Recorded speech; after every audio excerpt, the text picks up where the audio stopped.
उतरत चैतवा हे बाबा चढ़ल बैसाख। देश पैसी खोजी हे बाबा पढ़ल दामाद। उतरत चैतवा हे बाबा चढ़ल बैसाख। बना पैसी कटिहा हो बाबा हरियर बाँस। बना पैसी कटिहा हो बाबा हरियर बाँस। चारही बसवा गरिहा हो बाबा चारोही कोन। एक ही बसवा गरिहा हो बाबा बेदिया के बीच।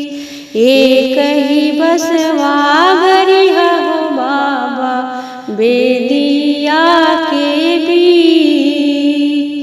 चार ही कलशा रखिहा हो बाबा चारोही कोन।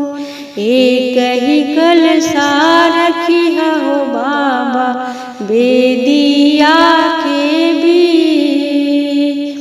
एक ही कलशा रखिहा हो बाबा बेदिया के बीच। चार दियरा बरिहा हो बाबा चारोही कोन। एक ही दियरा बरिहा हो बाबा बेदिया के बीच। एक ही दियरा बरिहा हो बाबा बेदिया के बीच। एक ही ओरिया बैठे हो बाबा नैहरा के लोग। एक ही ओरिया बैठे हो बाबा ससुरा के लोग। एक ही ओरिया बैठे हो बाबा ससुरा के लोग।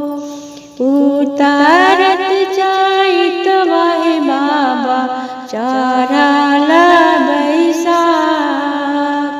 देश पैसी खोजिहा हो बाबा पढ़ल दामाद। देश पैसी खोजिहा हो बाबा